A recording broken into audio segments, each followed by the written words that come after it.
हरे कृष्णा।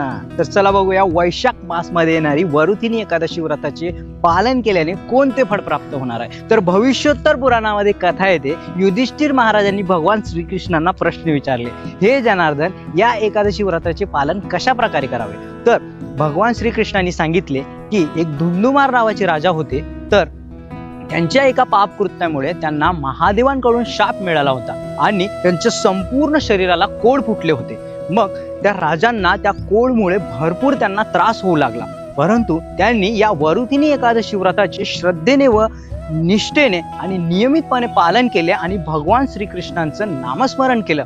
तर हे संपूर्ण विधी केल्यानंतर त्यांचे जे शरीराचे संपूर्ण कोड आहे ते मुक्त झाले आणि ते बरे झाले। तर अशाच प्रकारे मग त्यांनी भगवान श्रीकृष्णांची पूजा करणे सुरू केले। तर आपण सुद्धा या एकादशीला भगवान श्रीकृष्णांचं नामस्मरण केले पाहिजे आणि तुळशी महाराणीची सेवा केली पाहिजे। जर आपण तुळशी महाराणीची सेवा करू तर अनेक दान करण्याचे फळ आपल्याला सुद्धा प्राप्त होणार आहे। गोदान, भूमिदान, वस्त्रदान, अन्नदान या सर्व दानाचं फळ आपल्याला या एकादशी व्रताचे पालन केल्याने मिळणार आहे। आणि एवढेच नव्हे तर 10,000 वर्ष तपस्या करण्याचे फळ सुद्धा आपल्याला या एकादशीला मिळणार आहे। म्हणून आपण भगवान श्रीकृष्णांचं नामस्मरण केले पाहिजे आणि या एकादशी व्रताचे पालन केले पाहिजे।